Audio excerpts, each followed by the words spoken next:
साथ संगत जी, राहुल एक जिम्मेदार और मददगार स्वभाव का युवक था। एक दिन वह अपने कुछ दोस्तों के साथ रेलवे स्टेशन पर पहुंचा, जहां से सबको ट्रेन पकड़नी थी। मगर दोस्तों में कोई देर से आया तो किसी का सामान दाएं बाएं हो गया था।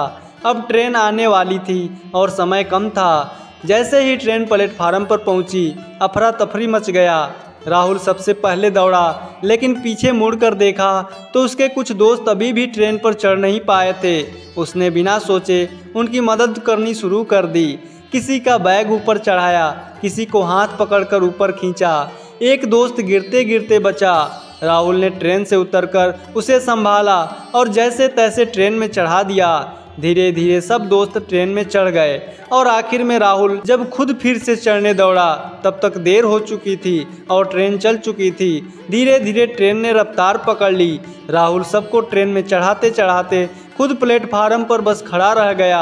बात तो बहुत छोटी सी है, लेकिन यदि इसे अपने जीवन से जोड़ा जाए तो हमारे जीवन में भी बहुत सीमित वक्त हैं। हम सभी के हिस्से में बहुत सीमित वक्त आया है। कहीं ये वक्त केवल औरों को संवारने, खुद की मदद ना करके औरों की मदद करने में, या फिर दूसरों की कमियां निकालने में ही न निकल जाए और स्वयं को संवारना बाकी न रह जाए। फिर कुछ वक्त बाद पता लगे कि अब तो जाने का वक्त हो गया है। कहीं ऐसा तो नहीं कि दूसरों को जगाते जगाते हम स्वयं ही सोते रह जाएं। यहाँ सोने से तात्पर्य केवल शारीरिक नींद से नहीं, बल्कि आत्मचेतना से दूर होने से है, आत्मनिरीक्षण की कमी से है। इसी आत्मनिरीक्षण की कमी के कारण कई बार हम अपने भीतर ही भीतर खुद को गलतियां करने की छूट देने लगते हैं। यदि किसी दिन हमने अधिक सेवा कर ली हो और उसी दिन अगर हम चिड़चिड़े हो गए, किसी पर गुस्सा कर लिया, तो हम कह देते हैं कोई बात नहीं। यही सोच, यही मानसिकता हमें धीरे धीरे अनजाने में सोने की ओर ले जाती है, यानी आत्मचेतना से दूर करती जाती है। दूसरों को जगाना बुरी नहीं है, परंतु उसके लिए मेरा स्वयं जागृत होना आवश्यक है। साथ संगत जी, वही दिया दूसरों को रोशन कर सकता है जो स्वयं प्रज्वलित हो। एक बुझा हुआ दिया किसी और को रोशनी नहीं दे सकती। साथ संगत जी, एक दिन एक महिला अपने बेटे को लेकर एक महात्मा जी के पास पहुंची। वह शिकायत करती हुई बोली, महात्मा जी, मेरा बेटा बहुत गुड़ खाता है, जिससे इसके दांत भी खराब हो गए हैं। कृपया आप इसे समझाइए। साथ संगत जी, महात्मा ने महिला से कहा, तुम एक हफ्ते बाद आना। इस तरह 3 हफ्ते हो गए। चौथे हफ्ते जब महिला फिर से महात्मा के पास आई तो महात्मा ने बच्चे को प्यार से समझाया, बेटा, ज़्यादा गुड़ खाना सेहत के लिए अच्छा नहीं है। महिला ने हैरानी से पूछा, महात्मा जी, आपने यह बात पहले हफ्ते में ही क्यों न समझाई? ये तो पहले हफ्ते में भी बता सकते थे। साथ संगत जी, महात्मा मुस्कुराए और प्यार से बोले, क्योंकि तब तक मैं स्वयं बहुत ही गुड़ खाता था। साथ संगत जी, आपकी बातों से लोग प्रभावित हो सकते हैं, लेकिन आपके व्यवहार से वे बदल सकते हैं। यही कारण है कि सद्गुरु बार बार हमें अपने जीवन को दिशा देने की प्रेरणा दे रहे हैं। जरूरी है कि समय बीत जाने से पहले हम अपने जीवन को वैसा बना लें जैसा सद्गुरु चाहते हैं, ताकि हमारी बातें केवल वचन बनकर ना रह जाएं, बल्कि व्यवहार भी बने और यह मानव जीवन सच में सफल हो सके। उम्मीद की रोशनी कभी मत बुझाना, ये अंधेरों को भी चीर देती है। थोड़ी हिम्मत जुटा लो बस, तो मंजिल करीब आ ही जाती है। रात चाहे कितनी भी काली हो, सुबह उजाला ला ही देती है। बस उम्मीद मत छोड़ना कभी, किस्मत बदल ही जाती है। साथ संगत जी, किसी से बदला लेने की जरूरत नहीं है, बस धैर्य रखो। जो जैसा करेगा वक्त आने पर वैसा ही पाएगा। समय से बड़ा कोई न्यायाधीश नहीं होता। साथ संगत जी, मोह कहता है पकड़ कर रखो, खो गया तो क्या रहेगा। प्रेम कहता है उड़ जाने दो, जो अपना होगा वो लौट आएगा। मोह में डर होता है, जबकि प्रेम में भरोसा। मोह बंद मुट्ठी सा घुटन देता है, प्रेम खुली हथेली से आजादी। मोह अपनी खुशी चाहता है, प्रेम सामने वाले की मुस्कान। सोचें कि आप किस रास्ते पर हैं, मोह की गिरफ्त में या प्रेम की रिहाई में। साथ संगत जी, एक फलदार वृक्ष पूरे वर्ष फल नहीं देता। जब वह फल नहीं दे रहा होता है, उस समय दरअसल वह अपने आप को मजबूत कर रहा होता है। उसी प्रकार पतझड़ में जब पत्ते झड़ जाते हैं, पेड़ सूखा सूखा सूखा दिखाई देता है तभी वह धरती से जुड़ा हुआ होता है और धरती से पूरी शक्ति लेकर अपनी जड़ें मजबूत कर रहा होता है। ठीक इसी प्रकार से गुरसिक पर जब भी कोई कठिनाई का समय आता है उस समय वह और भी अधिक सतगुरु के चरणों से जुड़ जाता है और स्वयं को सुधार भी कर रहा होता है। साथ संगत जी, जब भक्ति की लगन लगती है तो फिर श्रद्धा सिर्फ अपने गुरु तक ही सीमित नहीं रहती, बल्कि इस संसार में विचरण करने वाले हर इंसान के प्रति दिल से श्रद्धा पैदा होती है। फिर जब हम सेवा भी करते हैं तब भी वह श्रद्धा ही होती है। किसी को अगर घर पर भोजन के लिए बुलाया गया है तो भी मन में श्रद्धा ही होती है। वह घर जाकर बताते हैं कि मैं उन महापुरुषों के घर गया और बहुत ही श्रद्धा से उन्होंने भोजन खिलाया। यह जो शब्द श्रद्धा है, अगर देखा जाए तो इसके पीछे बहुत ही गहरा भाव है। ये किसी के मन में घर करने वाली बात है, यह हमारे भाव वाली बात है। सिकवे छोड़कर आगे बढ़ो, जिंदगी में मिठास आ जाएगी। हर काम पूरी निष्ठा से करो, मंजिल भी पास आ जाएगी। धैर्य रखो अंधेरों में भी, उम्मीद की रोशनी फिर जगमगाएगी। छोटी छोटी खुशियों को अपनाओ, जिंदगी खूबसूरत बन जाएगी। साथ संगत जी, जब मनुष्य को निरंकार का सच्चा ज्ञान प्राप्त हो जाता है तो उसके भीतर का भ्रम मिटता है और जब भ्रम समाप्त होता है तभी वह मुक्त होता है। मोह से, द्वेष से और अहंकार से। ज्ञान केवल सुनने की बात नहीं, यह अनुभव की यात्रा है जो सद्गुरु की कृपा से शुरू होती है और समर्पण से पूर्ण होती है। मुक्ति कोई मरने की बाद की दशा नहीं, यह तो उसी क्षण शुरू हो जाती है जब मैं को छोड़कर तू में समा जाते हैं। सेवा, सिमरन और सत्संग से जीवन को ऐसा बना लें कि मुक्ति एक अनुभव बन जाए और हर सांस में परमात्मा झलकने लगे। सत्संग जी, मेहनत मजदूरी करना बुरी बात नहीं है, बल्कि ये तो वो पुण्य कर्म है जिसे करके इंसान अपने बच्चों और परिवार के लिए 2 वक्त की रोटी का इंतजाम करता है। जीवन में कभी भी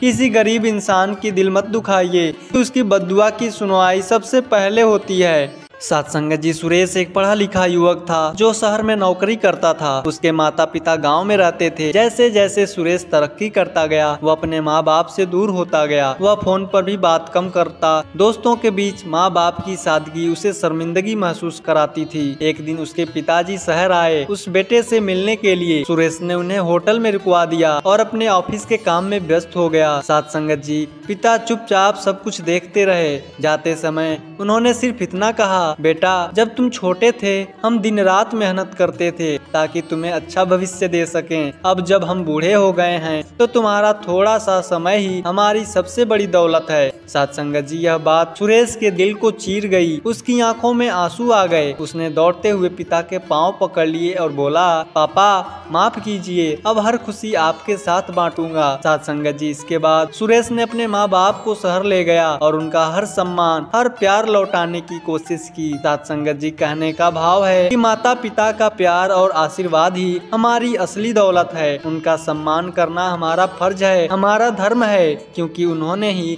हमें चलना, जीना और आगे बढ़ना सिखाया है। सत्संगत जी, मनोज एक होशियार लड़का था, लेकिन उसमें एक कमी थी कि वो हर काम को टाल देता था। होमवर्क, पढ़ाई, घर के सभी काम सब टाल देता था। कहता था कि मैं कल कर लूंगा। उसके माता पिता उसे बार बार समझाते थे कि समय बहुत कीमती है, लेकिन वह हंसकर बातों को टाल देता था। सत्संगत जी, एक बार वह परीक्षा में फेल हो गया। उसके दोस्त उससे आगे निकल गए और वह पीछे रह गया। बहुत दुखी होकर वो अपने गुरु के पास गया और बोला। गुरुजी मुस्कुराए और बोले, बेटा, अगर कोई किसान बीज बोने का सही समय छोड़ दे तो क्या उसकी फसल उगेगी? मनोज ने सिर झुका लिया। गुरुजी बोले, समय वो धन है जो वापस नहीं आता है। जो समय को गंवाता है वह जीवन की सबसे बड़ी पूंजी गंवाता है। सत्संगत जी, उस दिन से मनोज की आंखें खुल गई। उसी दिन से उसने समय का महत्व समझा और हर काम को समय पर करना शुरू कर दिया। अगले साल वह अपनी मेहनत और अनुशासन से स्कूल में प्रथम आया। अब उसके वही दोस्त उसकी मिसाल देने लगे। सत्संगत जी, कहने का भाव है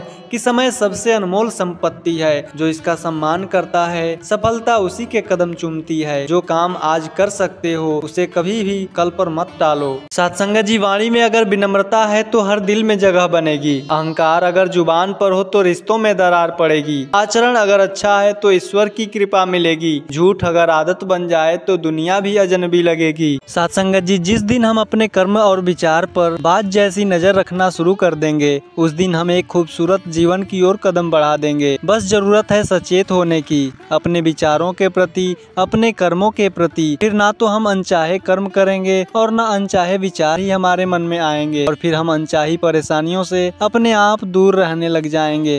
संगत जी, कहीं ना कहीं कर्मों का डर है, नहीं तो गंगा पर क्यों इतनी भीड़ होती। जो कर्म को समझता है उसे धर्म को समझने की जरूरत ही नहीं है। पाप शरीर नहीं करता है बल्कि विचार करते हैं, और गंगा विचारों को नहीं सिर्फ शरीर को धोती है। सत्संगत जी, जिन्होंने निरंकार को जान लिया है वो सत्संग के बिना रह ही नहीं सकते। सत्संग कहाँ है पता करते रहते हैं, मीलों दूर पैदल ही सत्संग में चले जाते हैं। सूक्ष्म से सूक्ष्म अहंकार भी एक गुरसिक के लिए हानिकारक है। ये सोचना कि मेरे बगैर ये काम नहीं कर सकता हमारी भक्ति की राह पर नुकसान पहुंचाने वाला है। गुरसिक सदा यही मानता है कि सब कुछ प्रभु की कृपा से ही हो रहा है। कभी ना कहो कि दिन अपने खराब हैं, समझ लो कि हम कांटों से घिरे गुलाब हैं। रखो हौसला, वो मंजर भी आएगा, प्यासे के पास चलकर समंदर भी आएगा। थक कर ना बैठो ऐ मंजिल के मुसाफिर, मंजिल भी मिलेगी और जीने का मजा भी आएगा। सत्संग जी, निरंकार प्रभु को जानकर ही मानव अपनी रूह तक पहुंच सकता है, यानी अपनी आत्मा का कल्याण कर सकता है। प्रभु को जानकर इसकी भक्ति करना ही मानव जीवन का मूल लक्ष्य है। सत्संग जी, प्रभु की जानकारी केवल सतगुरु के द्वारा हो सकती है। परमात्मा को जानकर इसकी सदैव अंग संग मौजूदगी का एहसास ही इसकी सच्ची भक्ति है। जब मानव मात्र सतगुरु की कृपा से इसे जान लेता है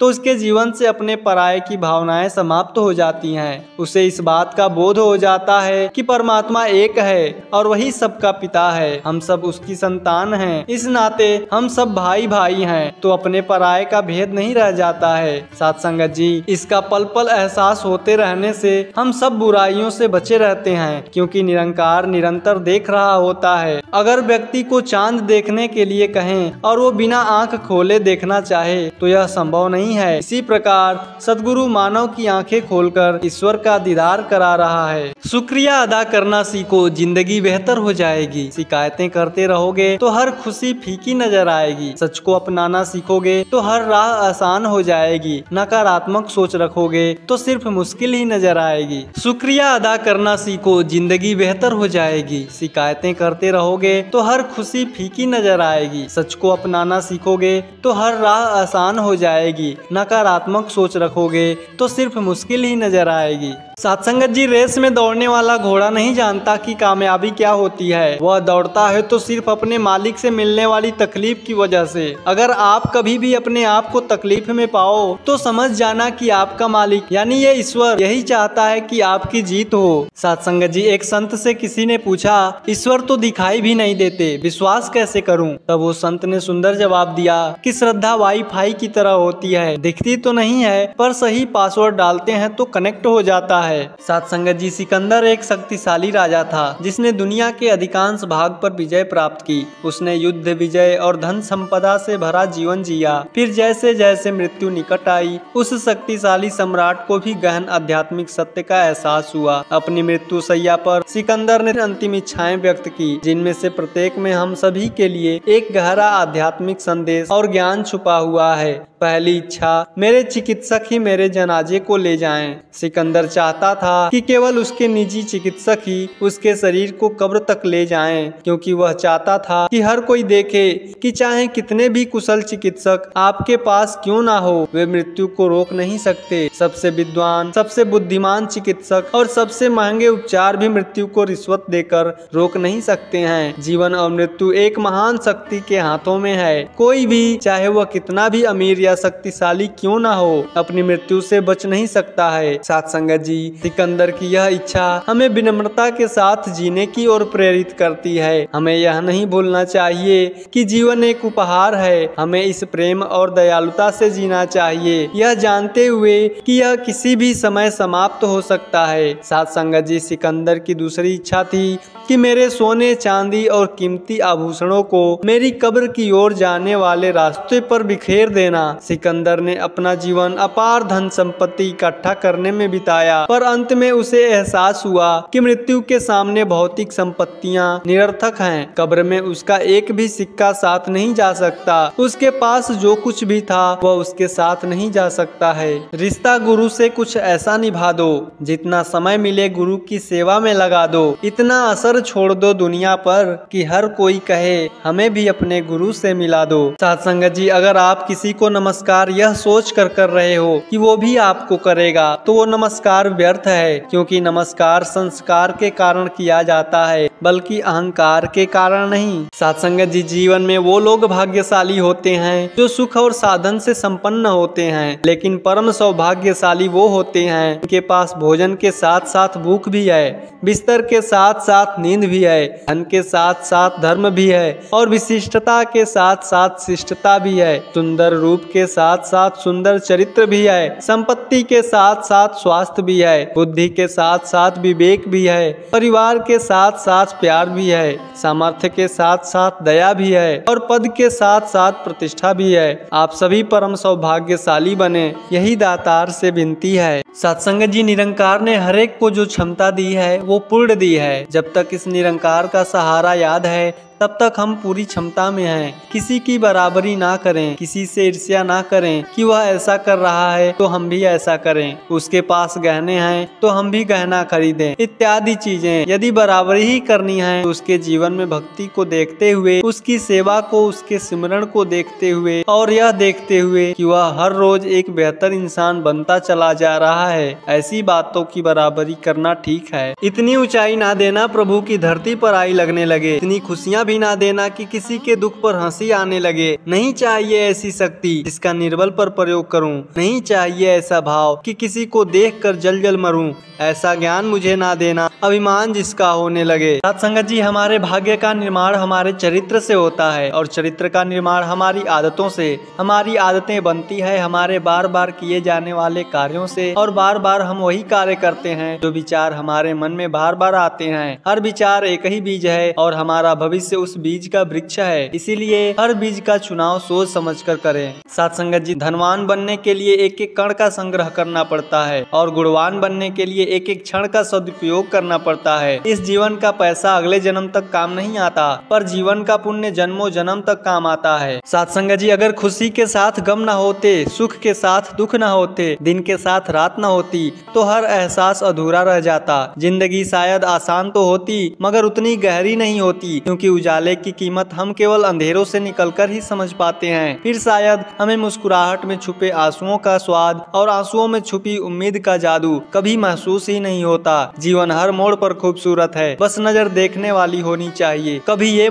ये मोड़ नई राह दिखाती है, तो कभी हमें खुद से मिलवाती है। मिलन के साथ बिछड़ाव भी जिंदगी का हिस्सा है। एक हाथ में खुशियों के फूल होते हैं तो दूसरे हाथ में यादों की चुभन, पर शायद यही संगम हमें सिखाता है कि हर अंत एक नई शुरुआत है। सत्संगत जी, मन बड़ा चमत्कारी शब्द है। इसके आगे न लगाने पर यह नमन हो जाता है, और इसके पीछे न लगने पर मनन हो जाता है। जीवन में नमन और मनन करते चलिए, जीवन सफल ही नहीं सार्थक भी हो जाएगा। सत्संगत जी, चाहे जो भी परिस्थिति इस परमात्मा ने हमारे लिए रची है, हमारा कर्म सिर्फ यही बनता है कि हम उस परिस्थिति को अपनी पूरी श्रद्धा और क्षमता से जितनी अच्छी तरह से निभा सके निभाएं। हर स्थिति को हम इस तरह से देखें कि अगर विपरीत स्थिति आई है तो यह खत्म भी हो जाएगी, यह समय बीत जाएगा, और अगर अच्छी स्थिति आई है तो उसने भी ठहरना नहीं है। तो जिस रंग में इसने रखा है उसमें रहकर शुक्राने का भाव मन में रखें। इस एक को जानकर, एक को मानकर, और इसकी रजा में राजी रहना है। कलश से पूछा गया कि तुमने ऐसा क्या पुण्य किया कि सबके सिर पर विराजते हो। सत्संगत जी, कलश ने कहा, जब मिट्टी के रूप में था तब पैरों से गूथा गया, बनने के बाद धूप में तपा और फिर अग्नि में जलाया गया। इतने अपमान के बाद तुम्हारे सिर पर आया हूँ, इसीलिए अपने जीवन में अपमान को विष मत बनाना, बल्कि अपने सम्मान का अमृत बना लेना। सत्संगत जी, ज्ञान के बाद यदि अहंकार का जन्म होता है तो वह ज्ञान जहर है। किंतु ज्ञान के बाद यदि नम्रता का जन्म होता है तो यही ज्ञान अमृत होता है। साथ संगत जी, जब हम सिर्फ अपने जीवन को सुधारेंगे फिर यह पूरा संसार ही सुधर जाएगा। यह शुरुआत हमें अपने आप से ही करनी है और दूसरों से भेदभाव नहीं करना है। हम संसार में रह रहे हैं तो यह हमारी जिम्मेदारी बनती है कि हम खुद को उस रास्ते पर चलाएं जिसे सही मायने में जीना कहते हैं। हमारा परिवार, समाज, देश, दुनिया वह अपने प्रति भी कर्तव्य बनता है कि हम प्यार से रहें। हम चाहे कहीं भी रहें, कहीं पर भी हमारी आस्था जुड़ी हो। बात सिर्फ एक ही है कि निराकार परमात्मा एक है और अगर हम इसका सहारा लेंगे तभी हमारा जीवन सफल हो सकता है। सत्संग जी, हमें अपने जीवन में स्थिरता लानी है। मन में तो बहुत से भाव आते जाते हैं। किसी ने हमें कष्ट पहुंचाया तो हम आसानी से उसको माफ नहीं कर पाते। हमारे माफ करने से किसी का कुछ बिगड़ना या संवरना नहीं है, इसमें सिर्फ हमारा ही फायदा है। अगर हम माफ कर रहे हैं तो मन के भार से मुक्त हो जाते हैं। अगर समझ आ गया कि निरंकार की रजा में सब कुछ हो रहा है तो किसी को क्षमा करना भी आसान हो जाता है। फिर हमारी शिकायतें भी समाप्त हो जाती हैं। हम अपनी सोच को कौन सी दिशा दें यह हमारे ही हाथ में है। सिकवे छोड़कर आगे बढ़ो, जिंदगी में मिठास आ जाएगी। हर काम पूरी निष्ठा से करो, मंजिल भी पास आ जाएगी। धैर्य रखो, अंधेरों में भी उम्मीद की रोशनी फिर जगमगाएगी। छोटी छोटी खुशियों को अपनाओ, जिंदगी खूबसूरत बन जाएगी।